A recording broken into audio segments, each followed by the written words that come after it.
Hello and welcome to Unparliamentary Language, a podcast that is going to be reviewing the year that was. And how are you, Rob? I'm very well, thank you. How are you? Yeah, no, I'm pretty good. I think we discussed in our Patreon episode how we've been spending Christmas very much apart from people due to all the rules, which is how it has to be. But yeah, I mean, feeling pretty chipper given what this year has been so far. And I suppose that's maybe a point to kind of mention. I was listening back to last year's prediction episode, which we recorded in person at your house, like face to face, which is so weird to hear us hearing back, just being like, oh, here we are face to face, because obviously I normally see you at New Year.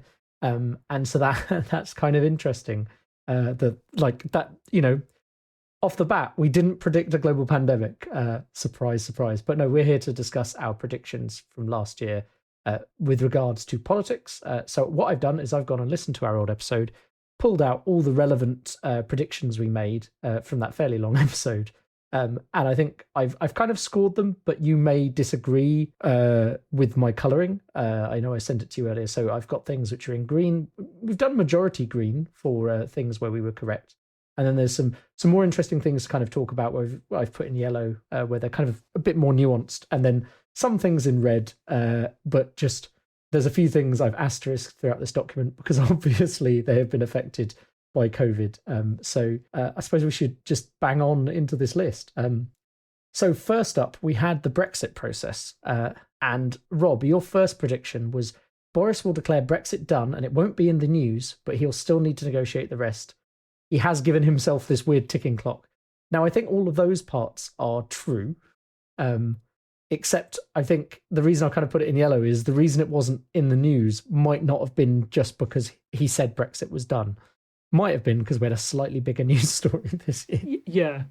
I'm trying to work out what I meant by won't be in the news. Maybe it was... I think your argument was, because I listened to it earlier today, I think your argument was he will say it's done on January, whatever it was, whatever that date was. It might have been the start of February. 31st, yeah.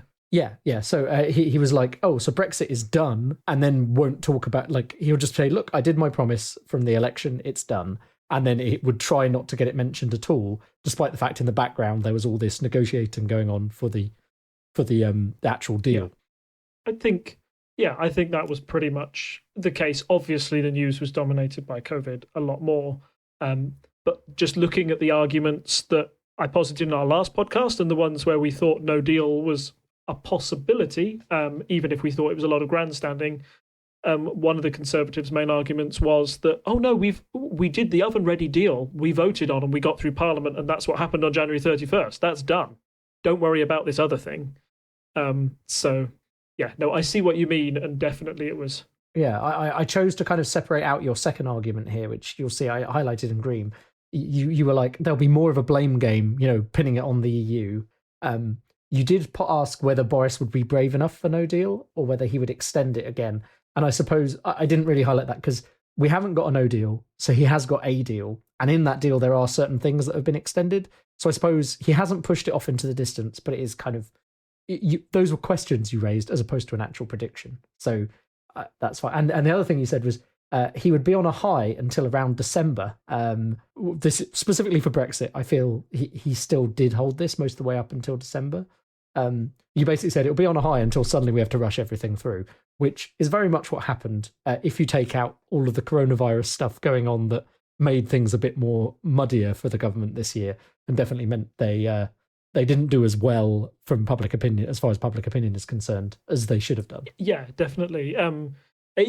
Looking back, it's mad that they actually waited until December, because you think when we got the first deadline from the EU, it was about mid-October. That's when we got our first kind of like, oh no, we can do it at a later date. And even, you know, we postponed the last podcast because no deal was definitely had to be done before the 15th or whatever, if it was had any chance of going through the European Parliament. And we only just got a deal literally on Christmas Eve. So they left it a little bit later than I thought they would.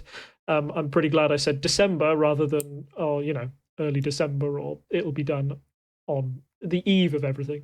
I think you actually said this time next year, and bearing in mind we're recording on New Year's Eve. You know, they were a week earlier than you predicted. Nice, lovely. But I don't think we actually thought it would be so close.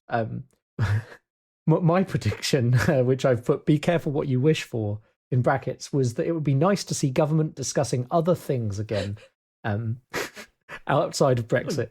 And boy, did we! But that was because of coronavirus, which obviously I didn't see coming. Yep. So sorry, everyone. 2020 is my fault for wishing for that. So yeah, I don't think I have much else to say there, other than I think maybe tying in the one thing we kind of talking about it not being in the news. There was that bit in kind of, was it October time when we had the internal market bill came through, and then it kind of bubbled up, and like coronavirus was kind of dying down at that point, because we're like, oh, we're out of lockdown, and we're out of, we kind of going back to work in this weird world, which is the new normal before everything went back to lockdown too. So that was, I think it's kind of, it is that government has been doing these things in the background. It was very much when coronavirus has subsided as a story briefly, then Brexit has once again taken the fore. And as far as our UK coverage has been, I think that's fairly true to how we've covered things. We've covered what seemed important at the time. Yeah, definitely. That internal markets bill felt like a Brexit throwback. That felt like, oh, we've got Wilko back and the House of Commons at its throats again. Like that was real. That was interesting political discourse. It was the only one where I was like, oh, I actually want to watch BBC Parliament live again, because there are real arguments happening, and it appears that politicians, regardless of party alignment, could go on either side for this. That's why it was so interesting. But yes, as you say, other things have dominated the news cycle, which I'm sure we'll get on. I'm sure we'll mention it a couple of times when we do our predictions for 2021. But it's weird how we thought last year that we'd move on from Brexit and we'd be back to normal government, inverted commas, so they can focus on things that traditional governments had before 2016. Brexit is a conversation that's dominated our lives for the last 4 or 5 years. I think we'll probably see Corona dominating our lives for maybe the next year or so, see how we go there. But we're certainly not short of big issues to talk about on this podcast. Oh, definitely not. Definitely plenty to talk about. Just rounding out that Brexit section, the one other thing I said I don't think we're going to have a no deal, which I appreciate as a double negative. But yeah, I thought we would get a deal. I thought it was foolish for Boris to try anything else. I think that's played out over the last few weeks. I think the actual aim of no deal, I always said that I didn't think Boris truly wanted no deal, but he definitely wanted to threaten it in order to get a better deal as he saw it. And we discussed that in our last episode. So yeah, I think that was a fair point to make. And then the other thing was, I said he has a majority, so he can ignore the DUP, etc. Or I think we may have both said that. And that has largely held. But I suppose the thing that's been interesting this year is a lot more backbench rebellion and U-turns and stuff, which someone with a majority you think could get away with not having to do. But as we discussed earlier in the year in our various U-turn discussions, he didn't quite use the majority as we expected. Yeah, Theresa May sort of needed the DUP on side to get Brexit issues through. With his majority, it was a Brexit-proof majority, but as you just mentioned, it wasn't a majority on lots of other issues that weren't about Brexit this year, and that was a shock. But I do think that him being able to ignore the DUP has been seen as a boon for his deal. Like, essentially, they removed the backstop that Theresa May had in, and now we have an effective border down the Irish Sea, which is something the DUP would have never agreed to in the first place.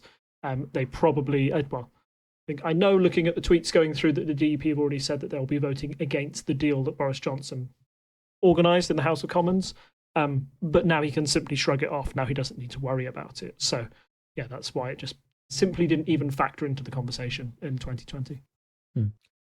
So moving on, still kind of sticking with Boris, though, the Conservatives had just won a general election when we did our last year predictions. So one thing we made predictions based on was manifesto promises. One of your predictions there, Rob, was they will need to turn on the taps for money, which I think is true, but I'm not sure if that happened in the way we were expecting, with Rishi doling out money here and there as COVID relief. Yeah, that was obviously COVID has increased the amount the Conservatives have needed to spend to proportions I think they never really envisage. If you compare their manifesto in 2019, they would have said, we're going to spend more money, but we're not going to spend as much money as Corbyn's promising. That would be madness.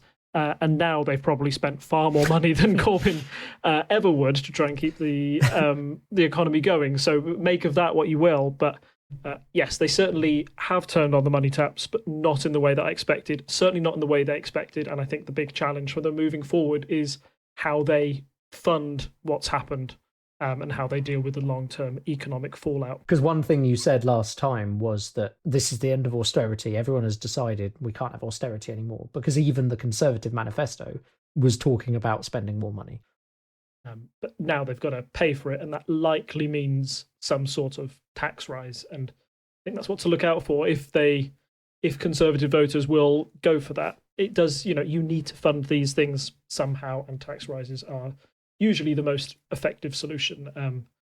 However, they've also put forward other ideas like, Sunak is saying that they will freeze public sector pay, which again is moving back to a more austerity type vibe. I think I wouldn't have predicted that he would have frozen public sector pay. I think he would have aimed to edge it up ever so slightly, so at least they have the good headlines. But the fact that they are now going back on those sort of promises suggests to me that I declared austerity over in 2019, but with a global economic crisis, it'll be really interesting to see how they focus on things in 2021.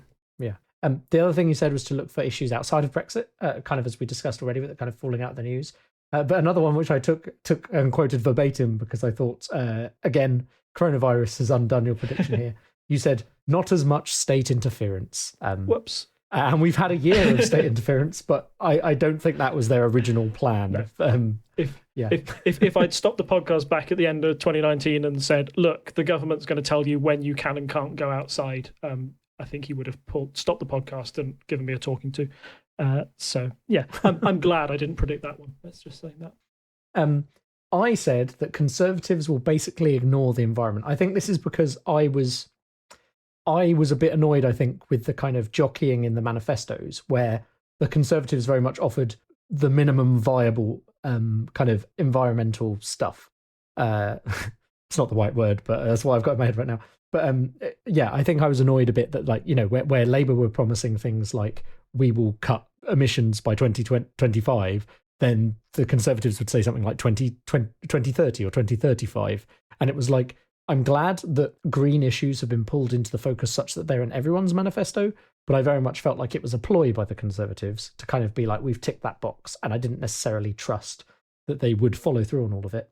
The only reason I've put that in yellow is that actually they have made some changes this year, like they did bring up the date for getting rid of new petrol car sales in the UK and stuff like that. So they have done a bit of stuff. I do kind of think it hasn't been their focus, but admittedly in a year with coronavirus, fair enough.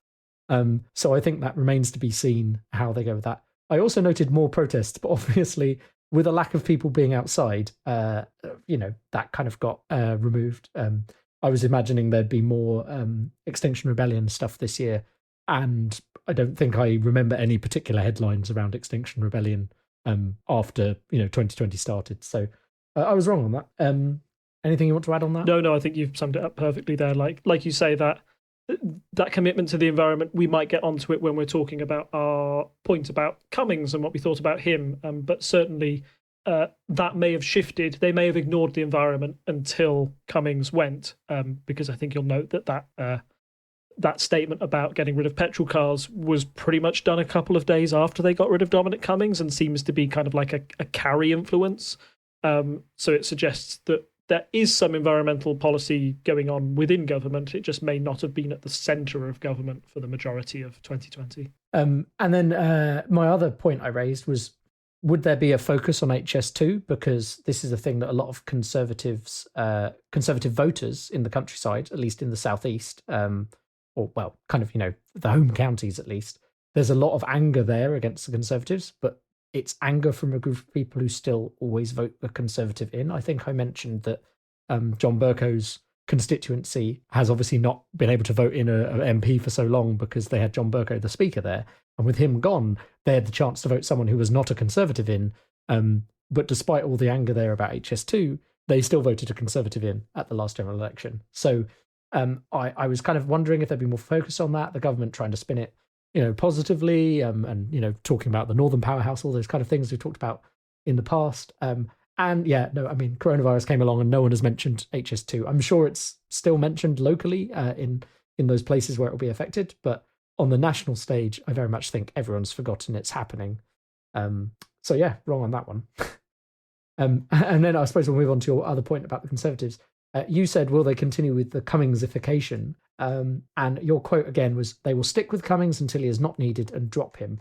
I marked this in yellow because I feel like if they'd gone with what I thought was the spirit of what you were saying, they would have dropped him after the Barnard Castle incident, as opposed to waiting another 6 months. But they have got rid of him. So I suppose it's kind of not as soon as you thought, but they did get rid of him. And as you say, things have started to move on from Cummings already. Yeah, he was more needed than I thought he was. We've mentioned it lots in this podcast this year, but the amount of political capital they lost over that Barnard Castle incident was surprising to me. But the fact that he did go in the end, and the fact that he kind of went when a deal with the EU was very much on the horizon, although they ramped up the no-deal rhetoric, and there is still, I think we'll see in the coming days and weeks after we've had this deal go through Parliament and passed, there'll still be a bit of like a Cummings culture war thing where basically it's like, aren't we great? We can kind of ignore the facts if we want to. Aren't the EU rubbish? Blah, blah, blah. And to make you feel better, we'll put a flag on a vaccine and make you think it's British in some way. All that kind of weird like stuff I associate with Cummings, which is more about culture war type stuff rather than policy. They certainly wanted to stick with that for a while. Obviously now he's out, but I think that style of doing things will take a little while for the Conservative Party as a whole to move on from. We've got to see. We said that things will be different when Brexit is done, and we can talk about other things. That's kind of my opinion on Cummings as well. That once Cummings has gone and once Brexit is really, really done, maybe then they can start to be the nicer Conservative government that cares about stopping the sale of petrol cars after a certain age.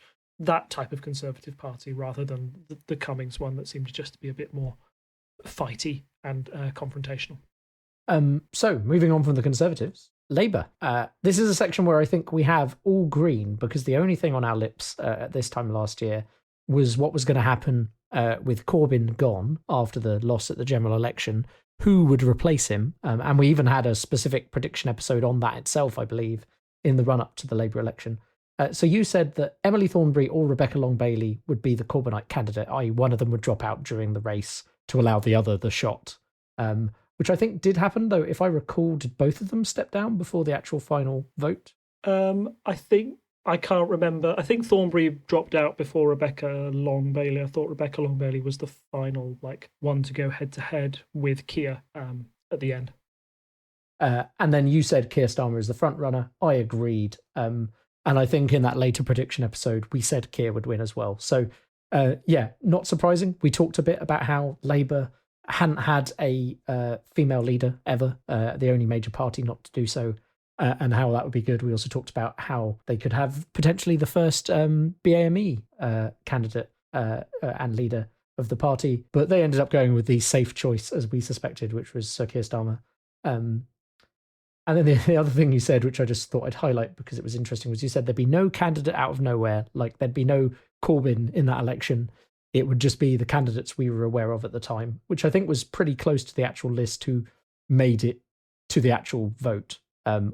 Various people dropped out in the run-up, but I think the list we went through in that prediction episode was very close to the list that we had when everything was about to kick off. So, yeah, I mean, there's not much to talk about. No. Labour, we were mostly correct. Like you say, we focused a lot on that leadership election, and in the past, particularly when Corbyn first got elected and then the subsequent challenges, those leadership elections dominated a lot more of the front pages and political time.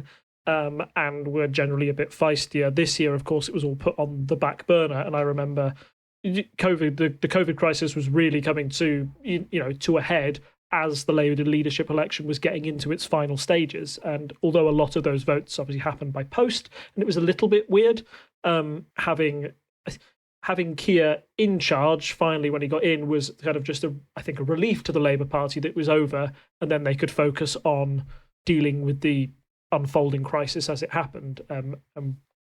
We've talked a lot about how PMQs has happened this year, but in those very early days, Keir's approach was certainly to be like, I am here as to form a national government with the Conservatives to help us get through this crisis together. That kind of 6 weeks of, after that first lockdown, I like to think of it as that first 6 weeks where the nation really came together and everybody was on the same page. Everybody was clapping outside houses. That kind of 6 weeks before things got a bit more, I don't want to say political, but things got more like, Keir Starmer felt that he was able to start criticising the government's response to the coronavirus and seeing that approach in PMQs. We've talked about it, how it's very different to Corbyn. He adopts he's an ex-lawyer. He adopts a very kind of like factual, these are the points, let me drill down into the detail and pick you up on these elements of details. What do you have to say for this, Boris Johnson? And usually Boris's answer is to not answer the question at all and go off on some tangential waffle that might sound good in a soundbite, but actually doesn't do anything to address the issues. So, yes, looking forward to Labour, as we will in our prediction episode, I think will be really interesting. Labour, as we were looking back on them now, we're interested about who the new leader is. He's had a very odd year in 2020 to come to terms with it, but I feel that to give my summary of Labour in 2020, I feel that Labour clearly has a lot of issues within the party. None of us predicted that. I thought this would be the end of Jeremy Corbyn and we wouldn't hear much from him again, despite some people who were Corbyn fanatics who probably said they'd never vote Labour again, but that would probably be true of whoever won the candidacy. I would never have predicted Jeremy Corbyn being thrown out of the Labour Party. Again, that was a big surprise when it came to what they've dealt with, and I think shows a lot of the challenges going forward that Keir has about uniting that party. And that's probably something we will discuss in a later episode. But there were certainly some things that I would have never predicted that would happen to Labour in 2020. Yeah, I think it's just, as you say, we were so focused on who would be the new leader, because without knowing who the new leader would be, we couldn't really predict anything, because I think we would have seen a very different party with Rebecca Long-Bailey in charge, for example. So yeah, I think all we could do is say it would probably be Keir, but there's a reason we didn't make many predictions about Labour itself. And I think we just didn't have enough information, so it's not surprising we didn't commit to more on that. So moving on from Labour to the third and final party who kind of tend to make the headlines, the Lib Dems. So I think I've put both of these down as Rob predictions, but I didn't disagree with them at the time, so I would also say I agreed with them. So Lib Dems also needed a leadership election because not because they got rid of their leader, but because their leader had been voted out as an MP. There was actually quite a lot of switchover. I believe did they gain or they lost one? They only changed by one seat, but where those seats were moved around quite a bit. So there was a fair amount of churn in who was actually there. But Ed Davey, who happens to be my MP, was still there. And you predicted, and I very much agreed with you, he would likely win any upcoming leadership election. He was already standing in as party leader at that time, so I don't think it was a big jump. And it's not surprising that he did win. He didn't have any major scandal or anything come out, so it's not surprising that he just walked into that one. I think he got something like 2/3 of the vote, if I recall, but I don't have numbers in front of me. And then the other thing you said was they would struggle to find a new unique selling point. And I would 100% agree here. I don't think I could really tell you anything the Lib Dems have done in the last year, pretty much. Like, all of their stuff was talking about being against Brexit and how we could still change our lot. And then with the general election going to such a heavy Conservative majority, there was really no way they could argue that point anymore. And I feel like because they're not in power in any way, we just haven't heard from them at all really this year. I'm sure they've said a few things about coronavirus, but I couldn't point you to a specific headline. Yeah, exactly. They've struggled to be relevant this year. Whereas with Brexit before January 31st, you would at least have a Lib Dem on your panel of Newsnight to give their opinion on it because they were different from the other parties.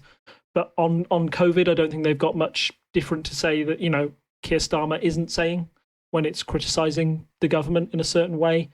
Maybe we'll talk about this in the predictions episode. This deal that's happened with the EU, they may start to get relevant again. But certainly with 2020, it was a quiet year for them. And maybe it just sums up that I can't find anything else to say about them for 2020, but I'm really racking my brains to find anything interesting to say about them, which is unfortunate, considering how big a deal they were when they were part of a coalition government. They would have dominated a lot of the political landscape, but this year, unfortunately, we've heard very little from them. Yeah.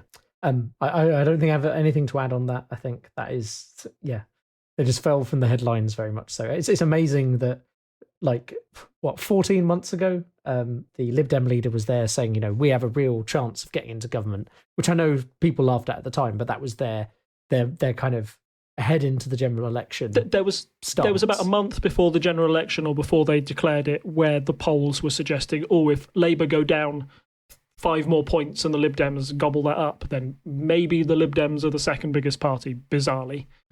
To turn that round to now is really, really weird. Yeah. So we've left the big story till the end, because I think that was how this is all in the order we predicted it. So the big story of the year, I suppose, outside of coronavirus, which obviously we couldn't predict, was the US election. So first in, we were still discussing who the Democratic candidate would be at that time. So you said that Joe Biden would likely win, and I also said that Biden would win the candidacy. So we were correct there.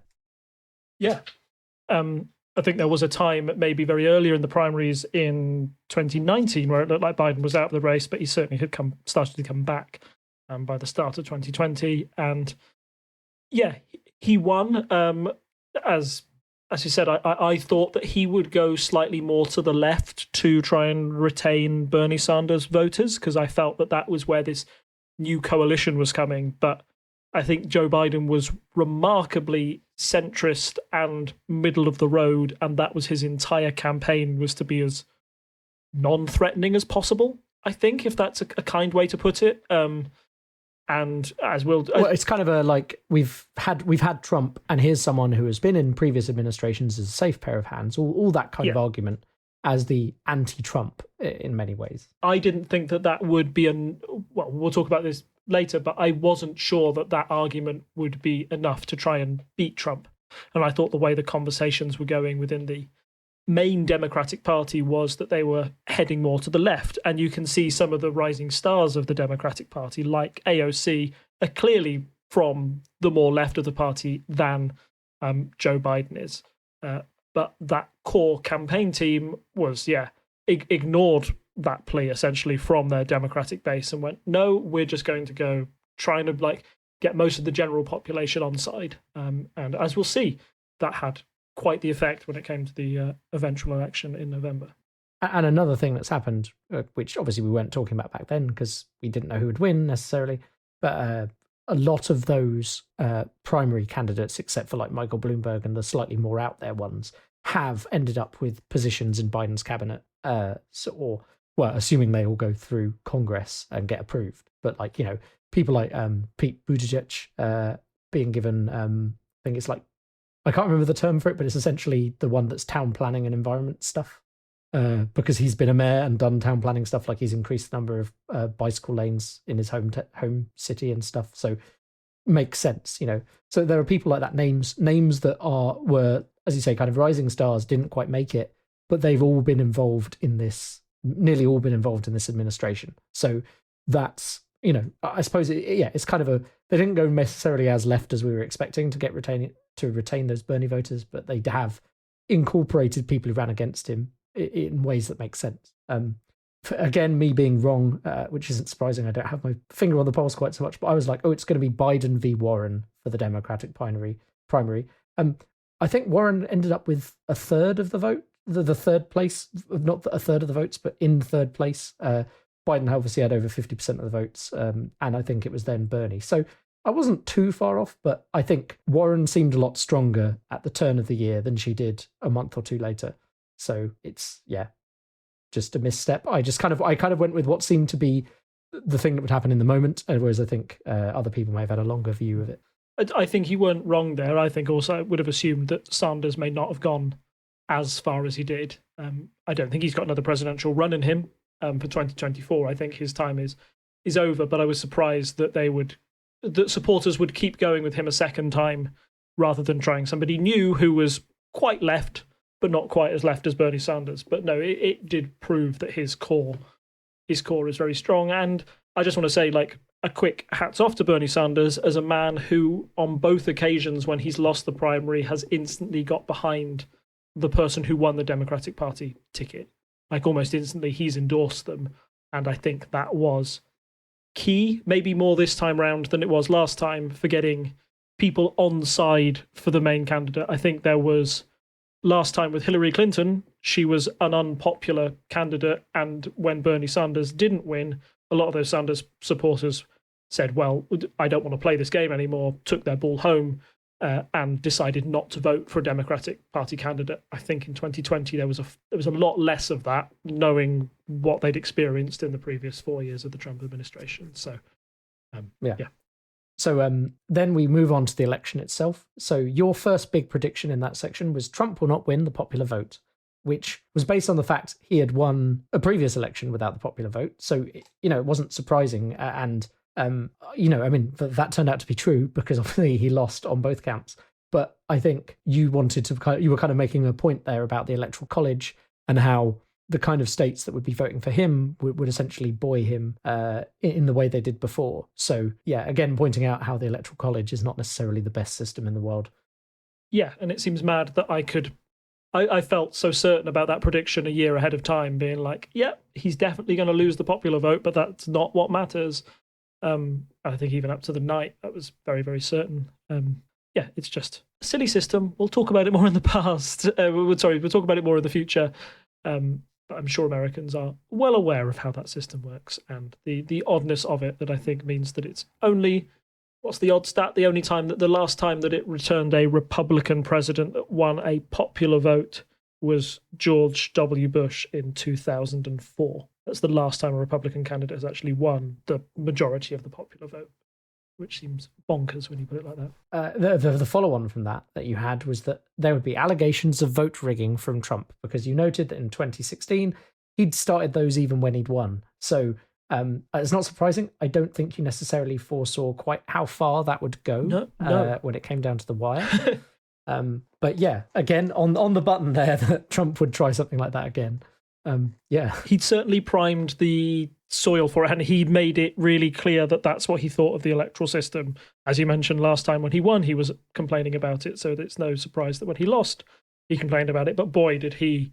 I was thinking it would be a gripe, and then he'd leave it alone, and he might have had a bit more decency. I don't know if that's too strong a word, but it's kind of like respect for the institution that all other previous Republican Party candidates have had, when you can fight and you can go down to the wire, and if it's close like it was in 2000, like Al Gore and George W. Bush didn't back down until it was settled.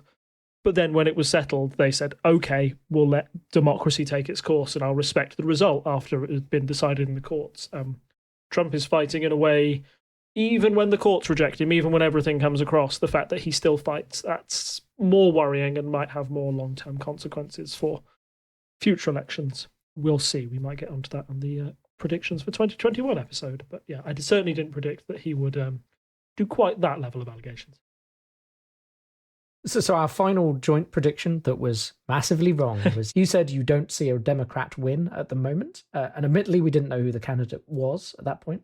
And I said Trump will win again, though I did caveat that, because that's how you get away with doing well at predictions, with unless something big happens, which I think it's pretty fair to say it did with coronavirus this year. It's amazing to think a year ago we were kind of like, I know we always had that little bit of hope that Trump would lose, but very much our feeling was we don't know who the Democratic candidate is. And also, out of most of the Democratic candidates, we were like, they seem to appeal to certain areas of the electorate, but not enough, not broad enough appeal to beat someone with the incumbent effect. Because the incumbency in the White House is quite a strong effect in their elections. Yeah, exactly. And there were a lot of things going for Trump. I've just dropped something in the chat there, and it's something worth looking at. There's a theory called the keys to the White House, and there are 13 keys. And if you as a president control the majority of these keys, then in all likelihood, you'll win the election. And I think it's fair to say that in January of 2020, Donald Trump was in control of the majority of those keys. most importantly, he had quite a strong short-term economy and a strong long-term economy. You could say whatever you wanted on his social policy and his foreign policy, but the economy was booming, the stock market was booming, and, the often used phrase by Bill Clinton is, it's the economy, stupid. That kind of stuff matters to a lot of Americans. And that might have been enough to see him through. Unfortunately, of course, COVID came up, which meant that both of those had a big long-term impact, and you started to see Americans relying on, government handouts. There being checks sent out to people to try and cover it, but it wasn't enough. And probably, I think it's fair to say that Donald Trump's handling of the coronavirus pandemic has not been seen as great when you compare it to the rest of the world. His approval rating certainly has dipped, and when you compare how he dealt with it with other world leaders, that's a huge missed opportunity for Trump. I think when he looks back on if he could have won the 2020 election, sure he could have. There are politicians around the world, for example, the one that immediately springs to mind is the New Zealand Prime Minister, whose handling of the coronavirus pandemic increased her popularity by a massive amount and meant that she was able to win a landslide election in 2020 with COVID because she'd handled it so well. When you flip that with what Trump was doing, you can kind of pin a lot of stuff that was happening and the reason why he lost on the coronavirus aspect. Another major key that's part of this theory is no social unrest. We certainly didn't predict Black Lives Matter becoming a huge social movement in 2020.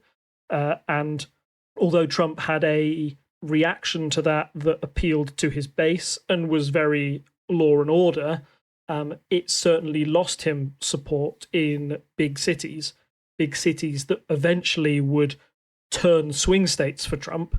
And that's where he's really had the most sort of complaints. Places like Philadelphia, where they have an overwhelmingly anti-Trump bias against them. His handling of the Black Lives Matter, all those bizarre photo shoots outside the church. He just did a really poor job of being a statesman. So I think maybe we were right in January to predict that Joe Biden couldn't win this election.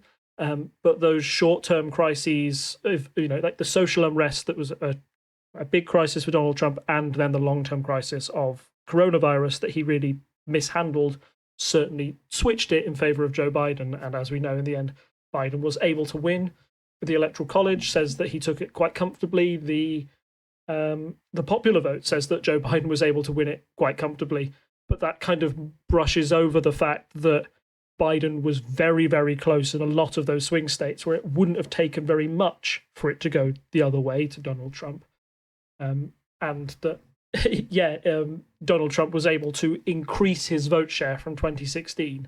Joe Biden had to have a number of people voting for him that was over the amount Barack Obama got in 2012 in order to defeat Donald Trump, which kind of shows what a gargantuan effort and kind of what an unprecedented effort that was to remove Donald Trump from power this year.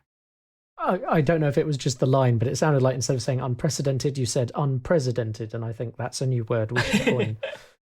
Please do. I'm sure Donald Trump has typed unprecedented before in a tweet, so I'm sure I'm just learning from the master. We'll beat him to it with a definition.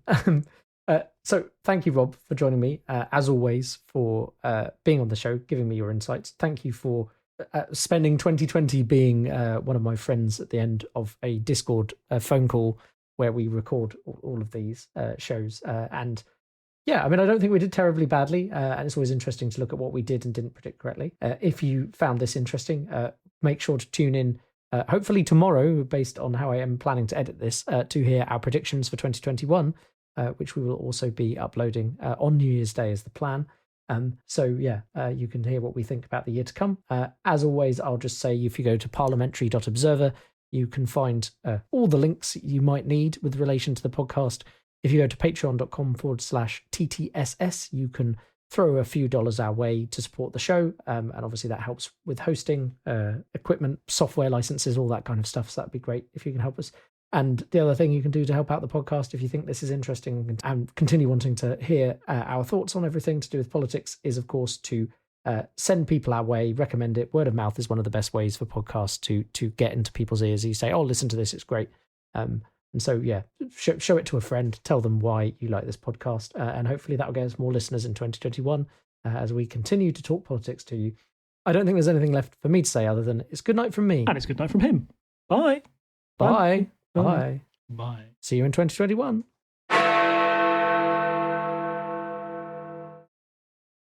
Good evening and welcome to the bar.